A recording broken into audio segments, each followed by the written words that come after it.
Well, local civil rights leader from Shelby County was honored today. Portion of US 60 was renamed the Whitney M. Young Jr. Memorial Highway. WLKY's Jamie Mays explains how he helped shape history. A stretch of road along US 60 has been renamed to honor a man who will forever be remembered in US history, Whitney M. Young Jr. For us to be able to drive down the highway that bears his name is a very special privilege. Young was one of the big six of the civil rights movement. He worked to end employment discrimination in the South, and in 1961, he was named the executive director of the National Urban League. His roots can be traced back here to Shelby County. Herman DuBose grew up knowing him as just Uncle Whitney. My memories are more of my parents and my aunt, his sisters talking to me about him, what he's done. Advisor to presidents, being the head of the National Urban League, just giving of his self-service to the country. Young was born in this home on the campus of the Lincoln Institute in Simpsonville back in 1921. It now serves as a museum and another place for people in Shelby County to learn about his life and legacy. It just seemed really long overdue to do this because Whitney M. Young had an impact on the world. State Representative Jennifer Decker says it was important to her to rename the 4-mile section of US 60.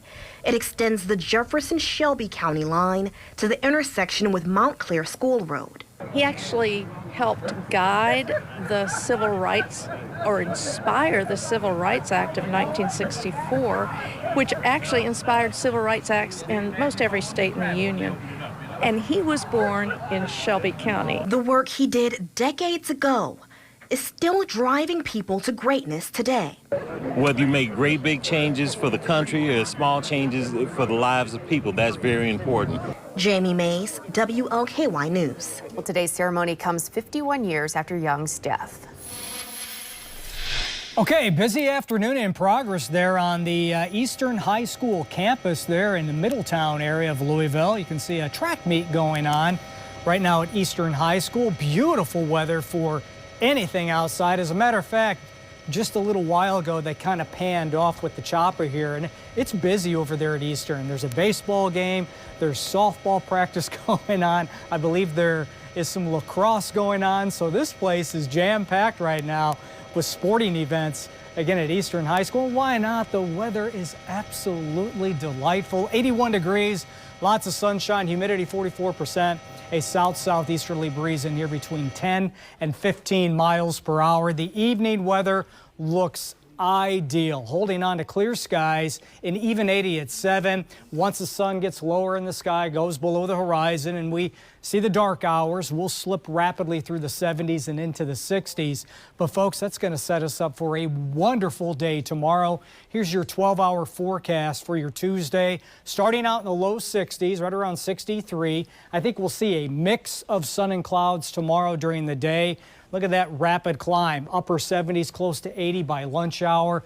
We don't stop there. The high tomorrow right around 86 degrees by dinner time. Just some beautiful summer-like air really setting in on the Ohio Valley. Coming up in a few minutes, we'll let you know just how long that warm weather is going to be sticking around. Also, the next time you'll likely need the umbrellas. Stefan, Jennifer, that's all next on your 7-day. Could it be that summer could be like somewhat here to stay? I mean, you know, we get a little drop, maybe a little rain, but just don't take us back to those March things where we were like 40s. Going forward the next week to 10 days, I certainly don't see any 40s, 50s, or anything Praise like that. be to the Lord. Yeah. All right, we'll take it, Jay. We're going to take your word for it. All right. All right, thank you, buddy. Yeah. Bridging the digital divide, a closer look at the president's new plan to offer high-speed, low-cost internet access to millions of Americans. Plus, celebrating the top stars on Broadway. Coming up, we take a look at which shows earned nominations for the 75th Annual Tony Awards. We'll be back after a quick break.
You're watching WLKY News.